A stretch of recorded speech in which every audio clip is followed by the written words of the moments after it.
Hoje vou falar sobre phrasal verbs, mas a maioria de vocês já ouviram falar dessa frase, phrasal verbs. Eu sei que no YouTube tem muitos vídeos, mas primeiro eu quero desmistificar phrasal verbs. Eu quero ensinar 3 que são super importantes. 3 phrasal verbs que você precisa e geralmente não aprendem, ok? Mas primeiro, eu quero tirar seu medo dessas coisas. O que são phrasal verbs? Phrasal verbs simplesmente são expressões. O que é uma expressão? Uma expressão é quando você tem algumas palavras juntas que não são a soma das partes. Olha, essas expressões não são difíceis. Você só tem que estar consciente que eles existem, e segundo, você tem que praticar, e você tem que aceitar que mesmo que pode ter 3 ou 4 ou 2 palavras juntadas, que você sabe cada palavra individualmente o que significa. Quando você junta, significa outra coisa. E você tem que tratar. Isso é o segredo. Você tem que tratar uma expressão, mesmo que tenha muitas palavras, como outro vocabulário que não é a soma das partes, mas significa outra coisa.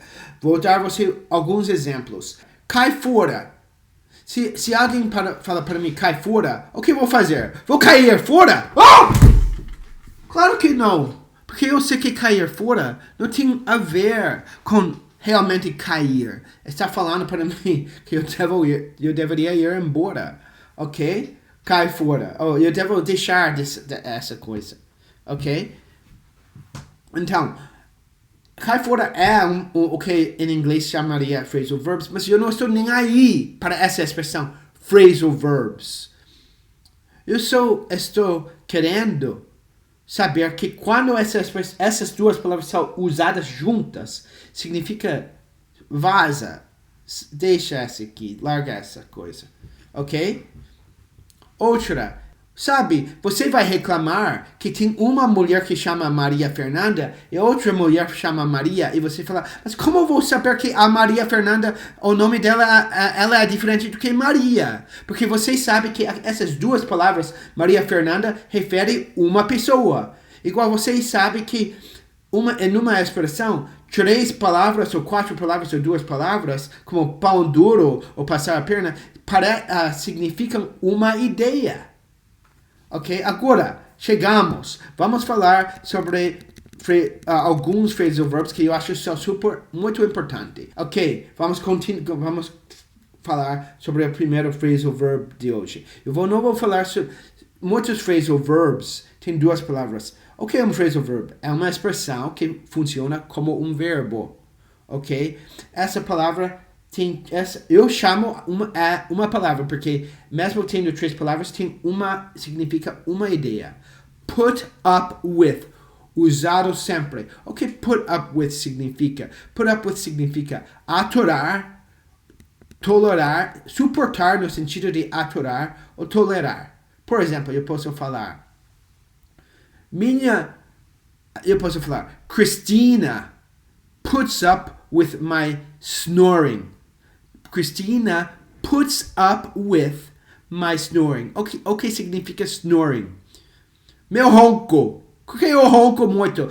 Eu confesso, o que você vai fazer? O que eu posso fazer? Eu ronco, mas felizmente minha esposa suporta isso. Ela tolera isso. She puts up with my snoring. Outra expressão super comum. She puts up with. Esquece que put up with são 3 palavras que você sabe. Não fala, mas quando você fala put up with, como eu vou saber que você não está falando sobre colocar? Porque estou ensinando para você agora. Quando as palavras são juntas, significa tolerar, suportar. Put up with. Prática, aceita. E vai ficar fácil, igual Maria Fernanda, fica fácil que aquela mulher chama Maria Fernanda e não Maria, entendeu? Ok, outra expressão super comum. I put up with a lot of shit. Shit é merda. Se você fala I put up with a lot of shit at work, significa eu tolero um monte de merda no meu trabalho. Pode falar put up with, pode ser suportar, aturar ou tolerar. Mesma ideia, né? Put up with. Esqueça. Pensa que put up with é uma palavra. Mesmo que é feito de três, não é soma das partes, é tolerar. I put up with a lot of shit at work. Na verdade, eu não. My students are very good. I don't put up with a lot of shit. Mas muitas pessoas put up with a lot of shit at work. Do you? Do you put up with a lot of shit at work? Ok, próxima. Vamos supor que você tem um apartamento e ao lado do seu apartamento tem outro apartamento e eles estão refazendo, eles estão reformando. E você fala, desculpe, esses dias são difíceis porque eu tenho que suportar ou tolerar muito barulho dos pedreiros, ok? I have to, muitas vezes nós falamos isso, I have to put up with, eu tenho que suportar, eu tenho que tolerar, aturar. I have to put up with, três palavras que significa tolerar. Esquece que são três palavras, uma palavra, ok? Significa uma ideia. I have to put up with the noise from the builders. Isso já aconteceu com você, que você tem que tolerar muito barulho dos pedreiros, ok? Próxima frase ou verbo. Look forward to. Ok, vou falar uma coisa. Você sabe por que vocês não aprendem essas expressões tão importantes? Porque quando você está escutando, você escuta uma palavra, look, que você conhece. Look é olhar, ou outras coisas também. Look for é procurar. Então você escuta look forward to, em vez de escutar as outras palavras ao lado para entender o contexto, você simplesmente adivinha.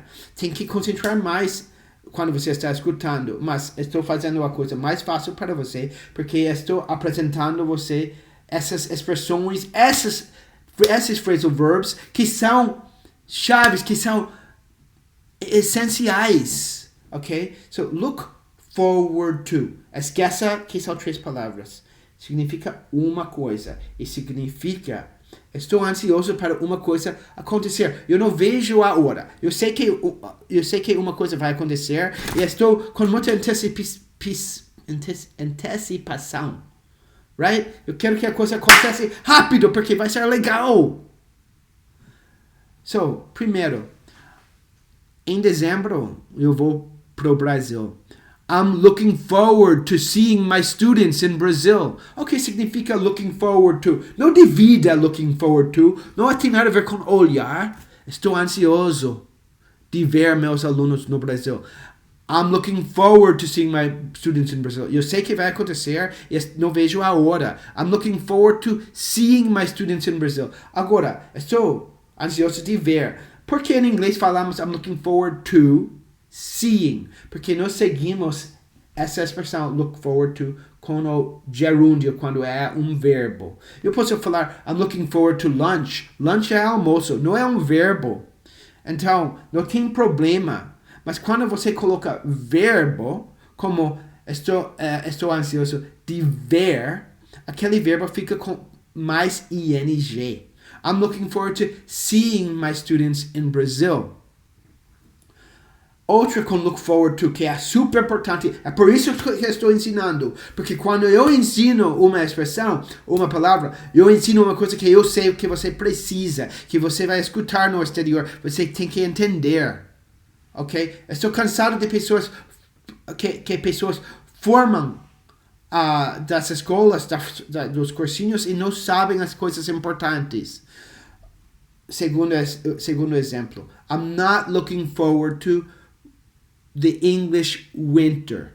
I'm not looking forward to the English winter. Não estou ansioso para o inverno na Inglaterra. Eu não estou ansioso. Eu não quero que essa coisa chegue rápido. I'm not looking forward to it. Eu não estou pensando nisso com antecipação. Eu estou ao contrário. Eu não estou ansioso para o inverno. I'm not looking forward to. É o jeito que nós falamos isso. I'm not looking forward to the English winter. No. I'm looking forward to the Brazilian summer. Eu não vejo a hora para o verão no Brasil.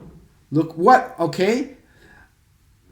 Outra coisa, muitas vezes nós falamos, I'm looking forward to the weekend. I'm looking forward to the weekend. Are you looking forward to the weekend? Você está ansioso para o final de semana? I am. O final, eu acho esse final é o mais importante, porque é o mais confuso. Mas é super usado. Também é um phrasal verb de 3 palavras que, quando você junta as palavras, significa outra coisa. Em inglês, em português, vocês têm o verbo ir e o verbo vir. E são diferentes. Ir significa ir na direção fora de você. I'm going to school. Eu estou aqui and I'm going to school. Vir significa que alguém está indo na sua direção. Se você fala, vem para cá, a pessoa está vindo para você. Em inglês é igual, mas é um pouco mais go e come. São mais vezes usadas como se fossem sinônimos de vez em quando. Porque nós não separamos a ideia de vir e ir tanto quanto em português. Estou falando isso porque a próxima expressão é go up to ou come up to. O problema com essa expressão é go up tem outros significados como subir. Mas nessa expressão, go up to ou come up to, significa aproximar, chegar perto. É o único jeito de falar, ou o jeito mais comum de falar, chegar perto de alguém, ok? Ou aproximar alguém. E como você vai saber que go up to significa isso e não os outros significados de go ou come? Go up to, come up to. Por causa do contexto, você vai escutar as palavras, você vai prestar atenção, ok? Vou dar você exemplos. I saw Messi in a bar, Lionel Messi. I went up to him and asked for an autograph. I went up to Messi and asked for an autograph. Isso significa, eu aproximei Messi e pedi autógrafo, ok? Mas eu posso falar, eu cheguei perto de Messi, ok? Eu cheguei perto de Messi, eu aproximei Messi. I went up to Messi and asked for an autograph. Passado de go, went. Go up to, nesse caso, junto, significa chegar perto. Outro jeito de falar isso seria I came up to Messi. Na verdade, geralmente vamos falar went up to porque eu fui na direção dele, mas pode falar come up to também. Vou dar você exemplo de come up to, ok? The robber, o que é robber? O ladrão, o assaltante, came up to me with a gun, uma arma, e ele pediu dinheiro. The robber came up to me, ele me aproximou, ele chegou perto de mim e pediu dinheiro, ok? He came up to me. Pode falar he went up to me também, porque em inglês nós usamos os dois, come e go, são muito mais usados como se fossem a mesma coisa do que vir e ir. Mas o melhor exemplo seria came up to me. Ele chegou perto de mim. He came up to me and with a gun and asked me for money. Came up em vez de went up, porque ele vinha na minha direção. I went up to Messi, porque eu fui na direção dele. Ok? Sometimes the girls in the bar smile at you. Muitas vezes as meninas nos bares dão para você um sorriso. They smile at you. E elas ficam esperando que você vai chegar perto delas. They wait for you to go up to them. They wait for you to go up to them. Go up to. Esqueça go up to. E lembra, quando são juntos, significa, é o melhor jeito de falar chegar perto. Or come up to. They wait for you to come up to them. Mesma palavra, ok? Lembra a expressão, escuta, lembra que essas expressões são importantes e não são a soma das partes, ok? São muito importantes. Obrigado por escutar. Tchau, pessoal.